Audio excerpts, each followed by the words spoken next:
Dapur Andalas. Kita akan bincang-bincang dengan seseorang yang luar biasa. Beliau dari petani gambir. Hari ini beliau menjadi seorang eksporter gambir. Sampai-sampai ekspornya sampai ke luar negeri, India bahkan. Oke guys, kita akan cerita dengan nama beliau adalah Pak Gino. Gimana rahasianya Pak Gino bisa sukses dari seorang petani menjadi seorang eksportir? Oke?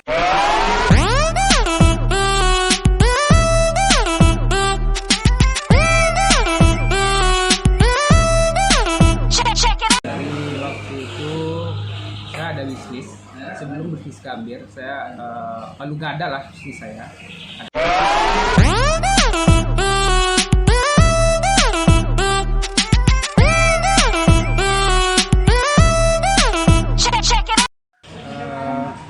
Berawal dari waktu itu saya ada bisnis. Sebelum bisnis gambir, saya palu gada lah bisnis saya. Ada kontraktor, ada macam. Jadi waktu itu tuh bangkrut Pak Wajibin. Saya bangkrut dan cari peluang usaha. Apa sih peluang usaha kira-kira yang bisa saya lakukan? Dan alhamdulillah saya melihat peluang di tempat asal saya, itu di Kabupaten 50 Kota.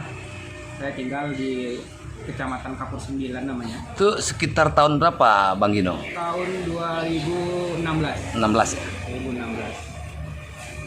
Jadi saya melihat potensi dari daerah saya itu bisa di sana itu gambirnya bisa dikatakan Kecamatan Kapur 9 itu adalah penghasil gambir terbesar di Kabupaten 50 Kota. Jadi disitulah saya melihat, wah ternyata ini ada peluang yang bisa saya ambil. Salah satunya adalah bagaimana caranya mengangkat harga gambir ini, ya kan?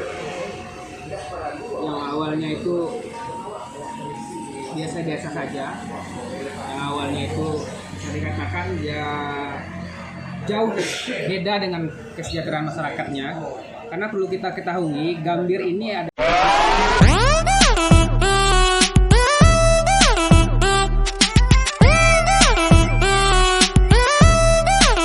itu adalah penghasil gambir terbesar di Kabupaten 50 Kota.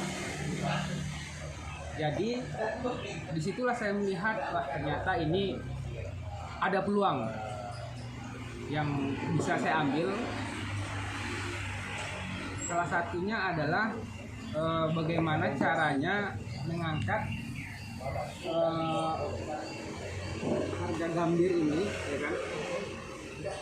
Yang awalnya itu biasa-biasa saja, yang awalnya itu bisa dikatakan ya jauh beda dengan kesejahteraan masyarakatnya, karena perlu kita ketahui gambir ini adalah produk unggulan Sumatera Barat dan adanya cuman 80% itu dari Indonesia, diperkecil Sumatera Barat dan diperkecil kali itu terbesar ada di Kabupaten 50 Kota. Jadi kita adalah penghasil gambir terbesar di dunia.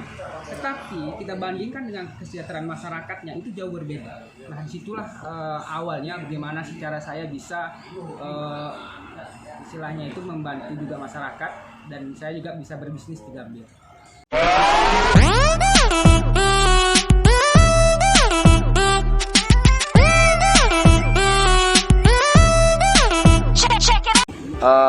Pak Gino ini adalah binaan dari Disperinda.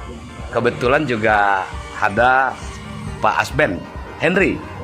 Kebetulan Bang Asben ini abang saya juga, dan berkat tangan dingin beliau yang membina para petani-petani gambir, juga para eksportir, para pebisnis gambir, sehingga betul-betul beliau support dengan sungguh-sungguh dan akhirnya bisa mencapai sukses seperti ini. Mungkin kita langsung minta sedikit hantaran dari Bang Asben. Suksesnya Pak Gino pastilah tidak terlepas dari tangan beliau. Silakan Bang Asben. Terima kasih. Selamat siang pemirsa atau penonton film Wanipin. Pertama memang tentu kita mengucapkan terima kasih terhadap pelaku usaha Gambir yang dulu. Yang kita kenal bahwa Gambir ini pelaku ekspor dia itu adalah warga turunan maupun warga asing yang bermukim di daerah kita, katakanlah seperti India, Pakistan sebagai pelaku ekspor. Sekarang ketika tahun terakhir ini justru pelaku eksportirnya adalah itu warga lokal sendiri. Warga lokal sendiri tempat penghasil gambir itu, katakan memang daerah kita memang penghasil gambir yang terbesar di dunia. Artinya yang di 80% itu negara kita. 80% itu di mana? Itu di Sumatera Barat. Sumatera Baratnya ada di 50 kota, ada di pesisir selatan, ada di Pasaman dan Agam. Ngomong-ngomong yang terbesar itu 50 kota dan pesisir selatan. Alhamdulillah, itu kita bangga ya.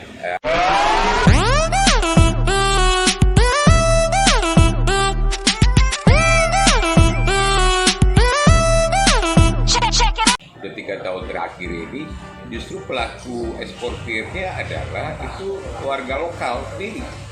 Warga lokal sendiri tempat penghasil gambir itu, katakan memang daerah kita memang penghasil gambir yang terbesar di dunia. Artinya yang di 80% itu negara kita. 80% itu di mana? Itu di Sumatera Barat.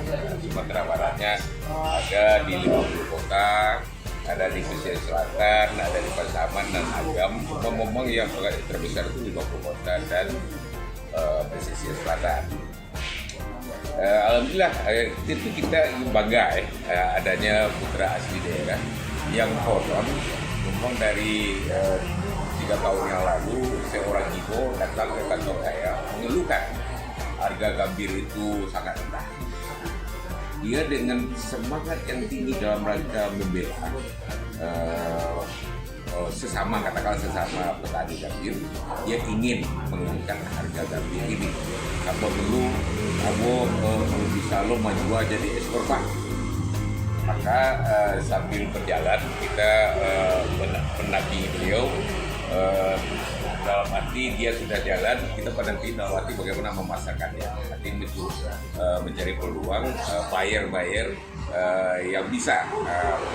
Waktu itu kita ikutkan dalam Trade Expo Indonesia dia, saudara ini.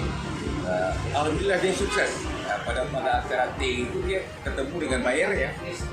Sehingga sampai saat ini saya yakin dan percaya buyer itu masih jadi langganan saudara Gino. Artinya apa? Itu kan kembali dia mempunyai semangat dalam rangka membela nasib kawan-kawannya. Memang pada saat itu agak gambir sangat menurun. Kondisi yang terakhir saya bertanya kepada saudara Gino, artinya Gino lah jadi tumpuan harapan bagi petani-petani lain.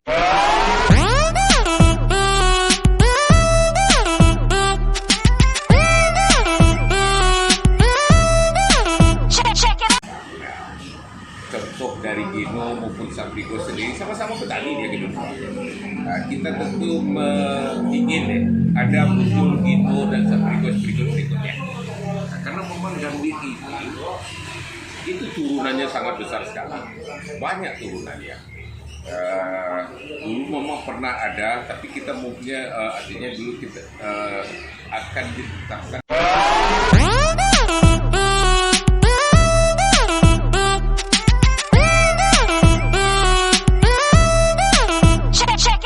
Bu Novia Hertini, saya tadi tertariknya Ibu mencetak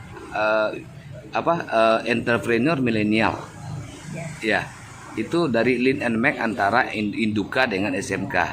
Ini gimana ceritanya nih Bu Novia? Mungkin saya para pemirsa atau Dunsana ini perlu tahu nampaknya nih. Silakan Bu Novia. Yes.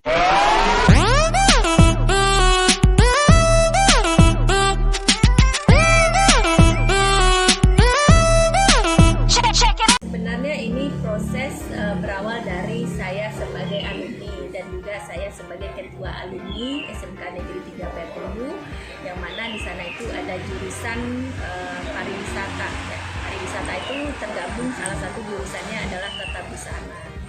Nah, dengan jurusan tata busana itu background dasar saya menjadi saya seorang pengusaha tekstil dan juga seorang fashion designer.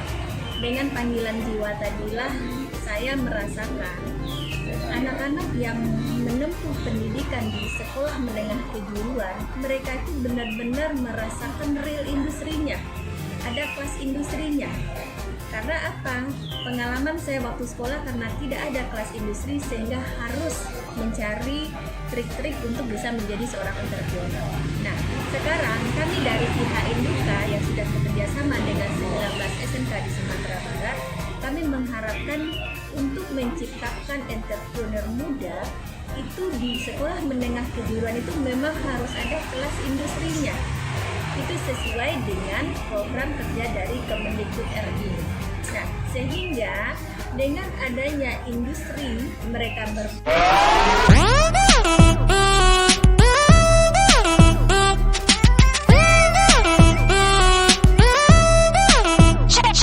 produksi mereka itu sebuah produk yang benar-benar sudah siap ditampung oleh pasar. Ya. Nah, jadi mereka berproduksi dengan proses pembelajaran, tetapi hasilnya itu benar-benar real dari industri yang mana di bawah pengawasan dari industri yang sudah bermitra dengan SMK tersebut. Seperti itu. Iya. Baik, satu lagi Bu Novia. Tadi Bu Novia bilang bahwa mencetak entrepreneur milenial itu program dari Kemendikbud. Ya. Artinya ini kan juga Bu Novia tahu mungkin ya, atau tidak tahu, selaras dengan program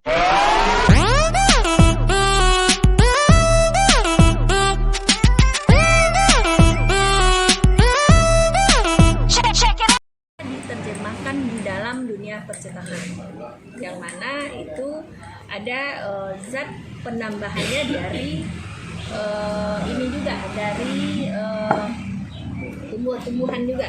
Nah, salah satunya dari kedelai. Nah, dari kedelai kenapa tidak kita alihkan kepada gambir? Nah, insya Allah mohon doanya nanti akan kita terjemahkan.